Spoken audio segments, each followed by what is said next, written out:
اور public accounts committee. زبیر صاحب یہ انیوژل ہے, پہلی دفعہ ایسا ہو رہا ہے. ادروائز اس طرح کے فیصلے رائیونڈ میں ہوا کرتے تھے پرائم منسٹر ہاؤس میں, پہلی دفعہ ہوا ہے کہ آپ کی پارلیمانی پارٹی. تو پہلے آپ لوگوں کو یہ کنسرن بھی رہتا تھا نا, بہت سے لوگوں کو کنسرن بھی تھا کہ تمام جو اختیارات ہیں وہ شریف فیملی کے ہاتھ میں ہوتے ہیں, تو اب اگر اختیارات اب نکل گئے کو شیئر کیا جا رہا ہے تو یہ اچھی چیز ہے. اب شریف فیملی سے شیئر ہو گئے ایٹ لیسٹ, ایسا ہوا ہے؟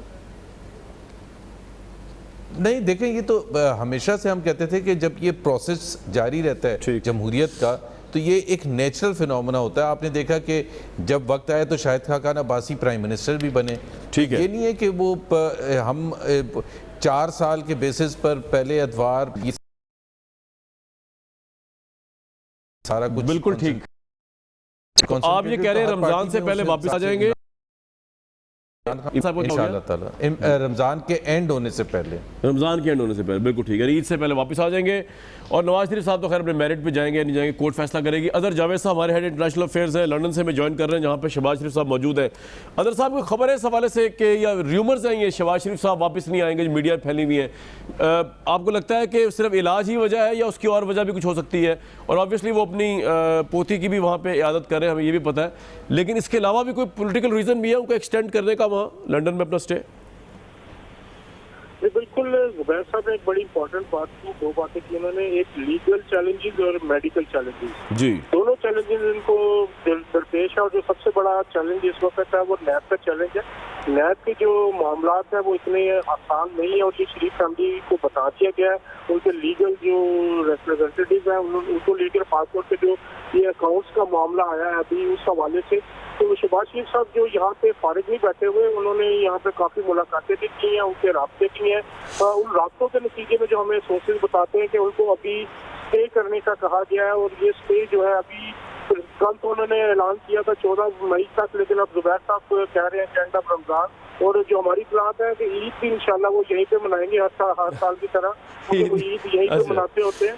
اور دوسری جو بات ہے کہ شہباز شریف صاحب, اور اس کے علاوہ جو ہمارے رائے بتا دیتے ہیں کہ نواز شریف صاحب کے علاج کے لیے یہاں پر انتظامات کیے جا رہے ہیں. حال اس کے جو ان کے پوزیشنز ہیں ان کی لیٹسٹ رپورٹس ان کو موصول ہو چکی ہے. اور جو ذرائع کا کہنا ہے کہ اگر کوئی بڑی بات نہ ہوئی تو اس سے پہلے نواز شریف صاحب بھی یہاں پہ ہوں گے, اور یہاں پر ان کی ایک میجر سرجری بھی پرپوز کی جا رہی ہے ان کے جو میڈیکل. اظہر جاوید صاحب یہ دونوں چیزیں بڑی امپورٹنٹ آپ نے بتائی کہ وہ عید کے بعد بھی ادھر ہی رہیں گے اور عید شاید ادھر ہی منائیں گے, اور نیب سب سے بڑی رکاوٹ ہے ان کے واپس آنے میں, اور نواز شریف صاحب کے علاج کے لیے بھی انتظامات کی جا رہے ہیں. بڑی انٹرسٹنگ بات آپ بتائی اظہر جاوید صاحب, بہت شکریہ. لنڈن سے ہمیں جوائن کر رہے تھے وہیں انٹرنیشنل افیئرز کے ہیڈ. علی محمد خان صاحب, آج میں پرائم منسٹر صاحب کی اسپیچ سن رہا تھا NRO کو لے کے, بہت سے لوگ نواز شریف صاحب کا جانا, شہباز شریف صاحب کا وہاں ایکسٹینڈ کرنا, یا نواز شریف صاحب اگر چلے جائیں, اس کو بھی اسی بات تشبیہ دے رہے ہیں کہ کوئی مفاہمت حکومت کے ساتھ ہوئی ہو یا نہ ہوئی ہو, ان کوارٹر کے ساتھ ضرور ہوگی ہے جو اس ملک میں زیادہ افیکٹو ہے, اس طرح کی امپورٹنٹ NRO ٹائپ ایشوز کو یا ڈیلز کو کرتے ہیں. تو آپ اس کو کس طرح دیکھ رہے ہیں؟ اگر شہباز شریف صاحب نہیں آتے تو آپ کی گورنمنٹ کے لیے سرپرائزنگ بات ہوگی, یا آپ کو علم ہے کہ یہ سب کچھ ہو رہا ہے, ارینجمنٹ ہو رہی ہے, یا آپ اس کے لیے انٹرپول کے پاس رجوع کریں گے اگر شہباز شریف صاحب نہیں آئیں گے؟ What's your take on it, یہ جو ہونے نظر آ رہا ہے جو؟ جی, بسم اللہ الرحمن الرحیم. اللہم صلی وسلم وبارک علی سیدنا محمد رسول اللہ صلی اللہ علیہ وسلم. بہت شکریہ کامران شاہد صاحب, آپ کے پروگرام اور اس پہ گفتگو کرنے سے پہلے صرف 30-35 سیکنڈ اس بات پہ لوں گا کہ کل جو ہمارے پاک فوج کے 3 جوان شہید ہوئے ہیں جو افغانستان سے دہشت گرد آئے تھے, اور ہمارے کچھ جوان جو ہیں زخمی بھی ہوئے ہیں, آج ایوان میں بھی اس پہ بات ہوئی ہے. ہم اسٹرانگلی اس کو کنڈیم کرتے ہیں. میں سمجھتا ہوں کہ پوری قوم جو ہے ان شہیدوں کے ساتھ کھڑی ہے, اور جو بیان دیا تھا DGISPR نے وہ اسی وجوہات پہ تھا, اور اس وجہ سے میں سمجھتا ہوں کہ آج ایوان میں بھی اس پہ میں نے بھی اور سب نے بات کی ہے, اور آپ کے پروگرام میں بھی کہنا چاہتا ہوں کہ کوئی یہ نہ سمجھے کہ خدا نخواستہ یہ شہادتیں جو ہو رہی ہیں تو قوم کا ہر فرد ان شہادتوں کے لیے تیار ہے, اور ہم ہر شخص پاکستان کی حفاظت اور اپنی فوج کے ساتھ اس لیے کھڑیں کہ اگر ہم کھڑے نہیں ہوں گے, جو قوم اپنی فوجوں کے ساتھ کھڑی نہیں ہوتی, وہ قومیں اور وہ ملکیں جو ہیں وہ مٹ جایا کرتے ہیں. تو میں سمجھتا ہوں یہ بہت ظلم ہوا ہے جو ہوا ہے, لیکن ہم الحمدللہ پاکستان کی حفاظت کے لیے سب انشاءاللہ موجود ہیں, سب قربانیاں دینے کے لیے تیار ہیں, اور اس کا ہم نے عملی مظاہرہ بھی کیا ہے. جو ہندوستان نے اٹیک کیا, جو منہ توڑ جواب ہم نے پوری قوم نے دیا, بارڈر پہ فوج نے دیا, ایوان سے, پارلیمان سے, عوام نے اپنے سیاسی لیڈران کے ذریعے دیا. بالکل زبردستی. اب علی بھائی میرا سوال دوسرا جو آپ نے کامران بھائی آپ نے جو سوال کیا ہے, پہلی بات تو یہ ہے کہ وزیر اعظم عمران خان صاحب نے کل بھی اس بات کا اعادہ کیا کہ کوئی جو این آر او ہے ہم نہیں دیں گے. اب اس کو اس طرح دیکھنا ہوگا کہ شہباز صاحب اگر ملک سے باہر گئے ہیں تو کیا وہ حکومت نے ان کو بھیجا ہے یا وہ عدالت کی اجازت سے گئے ہیں, یا اگر میاں نواز شریف صاحب جائیں گے تو کیا ہم ان کو الاؤ کریں گے یا عدالت اگر حکم دیتی ہے, عدالت اگر ان کو ایک اجازت دیتی ہے, جس طرح ان کو علاج کے لیے بھی باہر اجازت ملی ہے, اس میں تو حکومت کچھ نہیں کر سکے گی. لیکن جہاں جہاں حکومت کا اختیار ہوگا ہم یہ چاہیں گے کہ ان کے ساتھ وہ سلوک ہو شہباز صاحب یا میاں صاحب کے ساتھ جو کسی بھی پاکستانی ملزم کے ساتھ ہوتا ہے, کسی اور عام پاکستانی ملزم کے ساتھ, نہ زیادتی ہو, نہ ان کو ایکسٹرا کوئی لیوے دیا جائے کیونکہ وہ ایک بڑے آدمی ہیں یا مالدار آدمی ہیں یا بڑی جماعت کے وہ لیڈران میں سے ہیں, تو اس وجہ سے ان کو کوئی ایکسٹرا ریلیف نہ ملے. زیادتی کے بھی حق میں نہیں ہے, لیکن علی بھائی بات یہ ہے کہ جو چیزیں چھوڑے وہی بات ہے جو کل عمران خان صاحب نے اپنے پروگرام میں کی ہے, اور آج آپ کے اپنا کل جو ہمارے یوم تاسیس کا تھا, آج کے پروگرام میں پھر میں کہتا چلوں, کیونکہ بار بار ایک اچھی بات کی تکرار ہونی چاہیے جو محمد صلی اللہ علیہ وسلم نے فرمایا تھا, رسول کریم صلی اللہ علیہ وسلم نے, کہ بہت قومیں پہلے تم سے اس لیے تباہ ہوئیں کہ طاقتور کے لیے قانون اور کمزور کے لیے اور ہوتا تھا. تو حکومت کسی بھی صورت میں اس پہ تیار نہیں ہوگی کسی این آر او کے لیے. بالکل ٹھیک ہے, وہ تو آپ نے بجا فرمایا کہ نہیں تیار ہوگی. زبیر صاحب آپ نے کچھ رسپونڈ کرنا ہے اس کے اوپر, اس کے بعد میں آگے چلوں گا کہ میں نے علی محمد خان صاحب سے بڑا اسپیسیفک سوال بھی کرنا ہے. میں بالکل رسپونڈ جی میں صرف یہ پوچھنا چاہتا ہوں علی سے, بڑا اچھی انہوں نے بات کی اور ریفرنس بھی دیا, بڑا اچھا انہوں نے. اعظم سواتی اور وہ جو ان کے جو غریب خاندان تھا ان کے گھر کے باہر, اس میں طاقتور کون تھا اور کمزور کون تھا, اور کیا ان کے ساتھ کمزور کے ساتھ انصاف ہوا؟ آپ کو یہ میں بتا دوں کہ وہ جو بچہ تھا اس کو اسکول میں داخل کرا دیا گیا تھا اعظم سواتی صاحب نے, اور جیسے ہی وہ کیس نظروں سے ہٹا تو اس کو اسکول سے باہر نکال دیا. ان کو پیسے کمٹ کیے گئے تھے, اور یہ بالکل دل سے جواب دیں کہ اس میں طاقتور کون ہے اور کمزور کون ہے. اور یہ میں نے صرف ایک ایگزامپل دی ہے کیونکہ یہ بتانے کی کوشش کرتے ہیں ہمیں, تو اپنے انصاف ریاست مدینہ کو جو ایگزامپل دیتے ہیں پہلے اپنے گھر.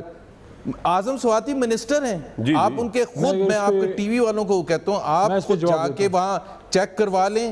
ان کی وزارت بھی بحال ہو گئی ہے. جی بتائیے علی محمد خان صاحب, بتائیے. دیکھیں انہوں نے بالکل سوال اٹھایا ہے اور اس کا پراپر جواب تو سواتی صاحب خود دے سکتے ہیں کیونکہ مجھے کیس کی ڈیٹیلز کا زیادہ نہیں پتہ, لیکن اتنا پارٹی کی حد تک میں آپ سے کہہ سکتا ہوں کہ جیسے ہی ان پہ الزامات لگے, آپ کی جماعت میں بھی لوگوں پہ الزامات لگے تھے, یہاں ایک واقعہ ہوا جس میں دونوں طرف سے لوگ زخمی ہوئے. پورا سنیے گا آپ زبیر صاحب, آپ پلیز. دونوں طرف سے ان کے اعظم سواتی صاحب کے کوئی گارڈز تھے جو پھر وہ جو میڈیا رپورٹس میں نے دیکھی وہ بھی غریب لوگ ہی تھے, چوکیدار غریب آدمی بنتا ہے, وہ بھی زخمی ہوئے, ان کی طرف بھی کوئی نقصان ہوا ہے. مجھے کیس کی ڈیٹیلز کا نہیں پتا, لیکن جیسے ہی یہ معاملہ ہوا اعظم سواتی صاحب نے استعفیٰ دیا, ڈیٹیلز پتہ کر لیں پھر اس کے بعد آپ ریزائن کیا, خود سے انہوں نے ریزائن کیا. اب نہیں سنیں نا, بات پوری پلیز سن لیجئے. یہاں پہ ایک واقعہ ہوا جس میں کچھ لوگ زخمی ہوئے, میڈیا رپورٹس یہ نہیں کہتی ہیں علی, میڈیا رپورٹس میں کہیں یہ نہیں آیا بھی ہو سکتا ہے. اب یہاں پہ صورتحال یہ ہے, اعظم سواتی صاحب کی طرف سے ہوئی تھی, سپریم کورٹ نے کہا کہ زیادتی کرتے ہیں, سپریم کورٹ نے کہا کہ آپ ریزائن کریں. بھی زیادتی کرتے ہیں جب آپ بات کرتے ہیں. We make a fool out of یار علی, خدا کے لیے یار کچھ تو انصاف کا تقاضا ہوتا ہے. کر دیں کنڈیم, کر دیں اعظم سواتی کو کنڈیم, کر دیں. آپ درباری نہ بنیں, آپ کو نکالے گا نہیں عمران خان, ویسے ہی پی ٹی آئی کے کم بچے ہیں. سن لینا, اس طرح نہ کریں نا بھائی. میں ابھی آپ نے ایک جو ایگزامپل دی تھی نا, میں نے کہا اگر آپ اعظم سواتی کو کنڈیم کر دیں کہ زیادتی نہیں ہونی چاہیے, اتنا نہیں آپ کہہ سکتے, اتنی زبان پر باتیں تو آپ کی سن لیں, کوئی تو پاگل ہو جائے. آپ کو اس پہ ایکسٹرا مارکس نہیں ملیں گے. بالکل اعظم سواتی کو کنڈیم کرنا چاہیے. ظلم کیا ہے, غریب خاندان کے ساتھ ظلم کیا ہے, بچے کے ساتھ ظلم کیا ہے, اور آپ ہمیں ایگزامپلز دے رہے ہیں بیٹھ کے. خدا کے لیے اپنے گھر کو تو پہلے صاف کریں. اور یہ تو میں نے آپ کو ایک ایگزامپل دیا. اب علی محمد خان صاحب کی جواب سن لیں وداؤٹ انٹرپشن. جی علی بھائی بولیں, آپ تھوڑا سا ان کو سکھا دیں. عمر کے اس حصے میں ہیں, عمر کے اس حصے میں شاید ان کو کسی نے بتایا نہیں ہے کہ جب آپ پروگرام پہ آتے ہیں اپنی بات کر کے دوسرے کی سنی جاتی ہے. جب میں بات کر لوں گا چلے آپ بھی سخت لفظ نہ بولیں، علی بھائی وہ بڑے سینئر ہیں، آپ بھی بڑے ریسپیکٹیبل ہیں، وہ اب نہیں بولیں گے، میں ریکویسٹ کر رہا ہوں. جی اب آپ فرمائیے علی محمد خان صاحب، آپ کمپلیٹ کر لیں. نہیں وہ بولیں اپنی باری میں بولیں. نہیں وہی میں کہہ رہا ہوں، آپ کی بات میں نہیں بولیں گے، آپ بولیں. جی بات یہ ہے کہ اعظم سواتی صاحب پہ الزام لگا، انہوں نے جا کے استعفیٰ دے دیا، عدالت عظمیٰ نے اس کا کوگنیزنس لے لیا سو موٹو پہ، کیس ان کا عدالت میں ہے. ٹھیک ہو گیا بات، اب فیصلہ عدالت کر لے گی. آپ سے میرا سوال یہ ہے کہ ہمارے ممبر میں تو اتنی اخلاقی ضرورت تھی کہ جا کے استعفیٰ دے دیا، آپ کے کچھ لوگوں پہ ماڈل ٹاؤن میں لوگوں کو مارنے کا الزام تھا، اور ایک نہیں دو نہیں سینکڑوں لوگوں کو مارنے کا، خواتین کو منہ میں گولیاں مارنے کا، گوشے درود میں جا کے لوگوں کو تباہ کرنے کا، مار دینے کا الزام تھا. کیا آپ کے کسی شخص نے اس وقت انہوں نے نہیں کیا؟ اچھا میرا ایک سوال لے لیں اس پہ، علی بھائی ایک سوال لے لیں، آپ صحیح کہہ رہے ہیں، ڈیمانڈ کیا، اب میرا ایک سوال ہے، اپنی جماعت کے انتہائی اہم عہدے پہ آپ بالکل صحیح کہہ رہے ہیں، آپ لوگوں نے استعفیٰ لیا. ایک منٹ یہ ساری اخلاقیات ہمارے لیے ہیں. نہیں سر ایک منٹ کب کریں گے؟ رک تو جائیں ایک منٹ، آپ بالکل صحیح کیا. علی بھائی اب میری سن لینا، رک تو جائیں یار، آپ جلسے کی زبیر صاحب ایک منٹ، یہ زبیر بھائی ایک منٹ ٹھہر جائے نا ذرا، مجھے ایک چیز تو بولنے دیں. یہ بالکل صحیح کہا علی محمد خان صاحب نے کہ آپ نے رانا ثناء اللہ صاحب سے دوسرے لوگوں سے استعفیٰ نہیں لیا اور تھانے مالٹون میں وہ نہیں کیا. لیکن علی بھائی میں تو آپ پہ حیران ہوں کہ آپ تو ایک نیا انسپریشن، ایک نیا پاکستان لے کے چلے. آپ کو کب ضرورت پڑ گئی نون لیگ کے سب سے نیگیٹو سائٹ کی فار یور ڈیفنس، یعنی ثانیہ مال ٹاؤن جس میں نے بھی شوز کیے، آپ نے بھی بیٹھ کے کنڈیم کیا، آج آپ کیوں اس کی چھتری تلے کیوں ڈیفینڈ کر رہے ہیں؟ اچھا مجھے سوال کا جواب دے سے پہلے میں نبیل گبول صاحب سر آپ مجھے سمجھنا نہیں چاہ رہے. سر میں سمجھ گیا ہوں ساری بات، آپ سمجھنا نہیں چاہ رہے. سر میں تو سمجھ گیا ہوں، نہیں میرے دل میں کون سی بات لینی یار، حد ہو گئی. مجھے سوال کا جواب دینا. کامران صاحب آپ سن لینا، اس طرح نہ کیا کریں، سویپنگ سٹیٹمنٹ نہ دیا کریں. سویپنگ سٹیٹمنٹ میں دے رہا ہوں. ایک شخص پہ الزام لگا، جی ٹیل می سم تھنگ. ہاں بتائیں عدالت نے بھی اس کو مجرم نہیں قرار دیا، اس کو سزا نہیں دی، آپ نے یہاں پہ عدالت لگا لی ہے. اور بھائی ایک آدمی پہ الزام لگا، اس نے اپنا استعفیٰ دے دیا، اس سے استعفیٰ لے لیا گیا، وہ جو ہے فارغ ہو کے گھر چلا گیا. ایسا نہیں ہوا تھا، اگر اس کا ایسا نہیں ہوا تھا علی، پاکستان میں ہے، علی ایسا نہیں ہوا تھا، سپریم کورٹ نے کہا تھا. میں آپ کو بتا دوں اگر اس نے زیادتی کی ہے، اگر اس آدمی نے ایسا نہیں ہوا تھا. آپ بیچ میں سے سٹوری کو آدھی سٹوری بتا رہے ہیں، کرنے والے آدمی کی کوئی جگہ نہیں ہے. رائٹ. اور بھائی سپریم کورٹ نے کہا تھا ریزائن کرنے کے لیے. مجھے نہیں پتا، اعظم سواتی صاحب کو لے لیں، وہ بتا دیں گے آپ کو کیا مسئلہ ہے. میں کوئی ان کا وکیل تو نہیں ہوں. نہیں آپ غلط بیانی سے تو کام نہ لینا، پارٹی نے استعفیٰ آپ جھوٹ کیوں بول رہے ہیں بھائی؟ نہیں ایک سیکنڈ علی، اب آپ نے کی بات کی ہے، ایک بات سن صرف. کین یو سے دس علی، آپ کی عادت ہوگی اپنے لیڈرز کے کرپشن کو چھپانے کے لیے جھوٹ بولتے ہوں گے. ہم یہاں جھوٹ بولنے نہیں آئے، زبیر صاحب پلیز اپنے الفاظ واپس لیں.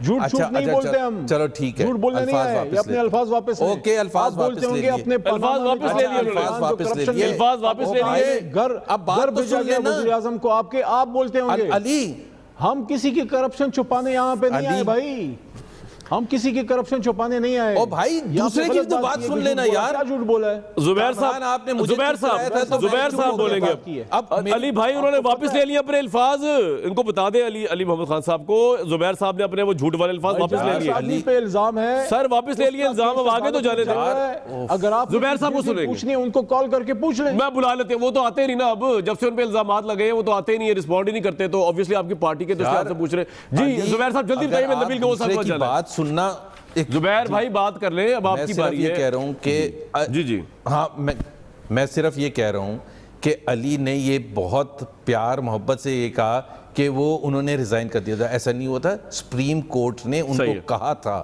سو ایک آپ نے بالکل جو اصل حقیقت تھی اس کو چھپا لیا. سو ظلم ہوا تھا غریب خاندان کے ساتھ، اور اس ظلم کا ازالہ آپ کو کم سے کم یہ تو آپ کہہ سکتے تھے. آپ نے ایگزامپل دی تھی، آپ نے ایک بات بیچ میں چھیڑی تھی کہ ظلم اسلام کے حوالے سے آپ نے بات کی تھی، اور بالکل صحیح بات کی تھی. تو پھر آپ ہمیں لیکچر نہ دیا کریں، آپ ہائر پیڈسٹل پر نہیں ہیں. آپ عمران خان نے جتنے غلط بیانی کی ہے، ابھی یہ میں ان کو کہوں تو یہ اگلے 50 منٹ وہی چلاتے رہیں گے. کیا کریں؟ نہیں پھانسی نہ دے، لیکن یہ تو چڑھا دے، غلط بیانی تو نہ کریں نا. یہ تو نہ کہیں کہ رانگ بندے کے لیے. سر میں نبیل گبول صاحب کا جاؤں گا. عدالت میں چل رہا ہے، کوئی سپریم کورٹ کو مانتے ہیں آپ؟ آئی ایم سوری علی، آپ بالکل غلط بیانی سے کام لے رہے ہیں. ڈیٹیلز کیا ہیں؟ آپ ڈیفینڈ کر رہے ہیں ایک ظلم کو ڈیفینڈ کر رہے ہیں. اچھا جی نبیل گبول صاحب کے پاس جاؤں گا. وہ پیسہ دیتے ہیں آپ کو، اس لیے آپ اتنے شور مچا رہے ہیں. چلیں میں آگے چلوں گا بھائی. یہ ڈیبیٹ ختم نہیں ہوگی دیتے ہیں یار. آپ کو شہباز صاحب پیسے دیتے ہیں اور کوئی شرم کریں یار, کوئی عجیب عمران بات خان کو دیتے ہیں اور کس کو پیسے دیتے ہیں؟ یہ کوئی بات ہے کرنے کی یار, عمران خان کو بات ہے کرنے کی.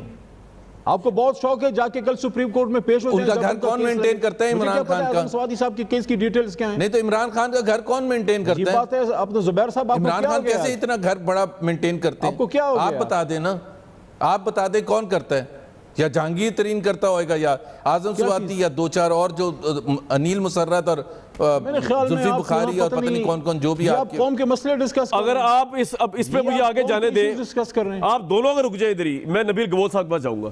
قوم کا ایشو اٹھایا بلاول بھٹو, یار وہ آدمی جو ہے علی بھائی اور زبیر بھائی چھوڑ دیں, دلچسپی ہے جا کے سپریم کورٹ میں پیش ہو جائیں, میں آگے جا رہا ہوں. یہ کوئی سپریم کورٹ تو نہیں ہے, ہمیں کیا پتہ ہے کیس کی عوام کے ایشوز میں بلاول بھٹو صاحب کی انٹرسٹ ہے. یار پروڈیوسر صاحب میں بات کر رہا ہوں, عوام کے ایشوز میں صرف ایک شخص کو انٹرسٹ ہے, وہ بھی نظر آیا, وہ بلاول بھٹو زرداری صاحب, اور انہوں نے شہباز شریف صاحب سے بھی زیادہ ایفیکٹو اپوزیشن کی ہے, اور مجھے لگ رہا ہے کہ اسی لیے شاید اپوزیشن لیڈر بھی اب چینج ہوں گے. بلاول بھٹو صاحب نے مہنگائی پہ کیا کہا, سنتے ہیں. ان کی انکمپٹنس کی وجہ سے مزدوروں کا معاشی قتل ہو رہا ہے, کسانوں کا معاشی قتل ہو رہا ہے, بے روزگار نوجوانوں کا معاشی قتل ہو رہا ہے, بزرگ پینشنرز کا معاشی قتل ہو رہا ہے, غریبوں کا معاشی قتل ہو رہا ہے, سفید پوش طبقہ کا معاشی قتل ہو رہا ہے, چھوٹے تاجر, چھوٹے دکاندار کا معاشی قتل ہو رہا ہے. خان کو مزدوروں سے معافی مانگنا پڑے گا کیونکہ وہ آپ کا مجرم ہے, نااہل ہے, نالائق ہے, ناکام ہے, فیل ہے, انکمپٹنٹ ہے, کچھ نہیں کر سکتے ہیں. ہمارا وزیر خزانہ کو تو لے گیا, مگر ہمارے عوام دوست پالیسیز کو نہیں اپنا رہے ہیں. نقل کے لیے بھی عقل کی ضرورت ہوتی ہے. یہ آپ کے حق چھیننا چاہتے ہیں. یہ حق جو ہے یہ اسلام آباد کی کٹ پتلی کو حاصل نہیں ہے کہ وہ آپ کا مستقبل کا فیصلہ کرے. نبیل گبول بھائی دیر سے آئے لیکن چلے آئے تو صحیح, کوئی مسئلہ نہیں. مجھے یہ بتائیے کہ عمران خان صاحب جب سے پاور میں آئے ہیں وہ آپ کو 8 مہینوں سے بتا رہے ہیں کہ پچھلی گورنمنٹس نے کتنا اس ملک کو تباہ کیا, قرضہ کیسے لیا, اور وہ اب سود جو ہے اس کو اتار کے ابھی تو سود کے اوپر چکر میں پھنسے ہوئے جو پچھلے قرضے تھے 30,000 ارب کے. تو اس کے باوجود آپ اس طرح کی سپیچز کیوں کر رہے ہیں آپ کے لیڈر جو ہے, جو آپ کو پتہ ہے کہ قصور تحریک انصاف کی گورنمنٹ کا نہیں ہے, ابھی ان کو آئے ہوئے 8 مہینے ہوئے ہیں. جی یار 8 مہینے ہوئے ہیں, لیکن 8 مہینے کے اندر جو وعدے کیے کم سے کم اس کے 5% تو پورا کرے. مطلب یہ پہلی حکومت ہے جو امیروں کو ایمنسٹی اسکیم دے رہی ہے اور غریبوں کے خون چوس رہی ہے. مجھے یہ سمجھ نہیں آ رہا ہے. آپ مہنگائی دیکھو, آپ رمضان کے اندر, رمضان ابھی 3-4 دن میں شروع ہونے والا ہے, لوگ ابھی سے کھجور اور پانی اکٹھا کر رہے ہیں کہ ہم سحری اور افطار جو ہے کھجور اور پانی سے کریں گے. یہ حالت ہے. آپ یقین کریں پبلک میں ہم رہتے ہیں, ہم پبلک رو رہی, چیخ رہی ہے. ہم صرف یہ کہتے ہیں عمران خان کو کہ دیکھیں اگر آپ کہتے تھے کہ اسد عمر کے وجہ سے یہ سب کچھ ہوا, جبکہ آپ پہلے یہ کہتے تھے کہ اسد عمر جو ہے معاشی صورتحال سے جو ابتر صورتحال ہے اس سے ہمیں باہر نکالے گا. اب یہ کہتے ہیں آپ کہ اسد عمر نے غلط مشورے دیے تھے جس کی وجہ سے آج ہم اس نیچ پر آ کر کھڑے ہیں. آئی ایم ایف آپ کو پیسہ دینے کے لیے تیار نہیں ہے. آپ کے پاس ریزروز کچھ نہیں ہے. آپ جو ہے سود اتارنے کے لیے, انٹرسٹ اتارنے کے لیے آپ جو ہے پیسے دے رہے ہیں. یعنی آپ کہتے ہیں اسلامک ریپبلک آف پاکستان, اور ہم لگے ہوئے سود کے چکر میں. سود ایک ایسی لعنت ہے کہ جو آپ کو برباد کرے گا, آباد کبھی نہیں کرے گا. اب مسئلہ یہ ہے کہ ہم یہاں پر بیٹھے پھڈا کر رہے ہیں کہ جی علی محمد خان بھی کر رہے ہیں, اور زبیر صاحب تو پہلی دفعہ میں نے اتنے غصے میں دیکھا ہے. یعنی آپ پھڈا کر رہے ہیں کس کے اوپر, یہ جو بندہ منسٹر جو تھا جس کو ہٹایا اعظم سوادی صاحب. او بھائی میرے, جو سپریم کورٹ نے یہ جو فیصلے کیے نا آپ کے ثاقب نثار نے, وہ سارے یو ٹرن ہو رہے ہیں. مطلب وہ دوبارہ سے جو ہے ان کے اوپر جو ہے فیصلے میں تبدیلیاں آ رہی ہیں. یعنی تبدیلی صرف حکومت کے اندر نہیں, اب تبدیلی اب جوڈیشری میں بھی دیکھ رہے ہیں. آپ نے جو ہے موبائل کارڈ کے اوپر ٹیکس ختم کر دیا تھا, وہ آپ نے دوبارہ شروع کر دیا. آپ جو ہے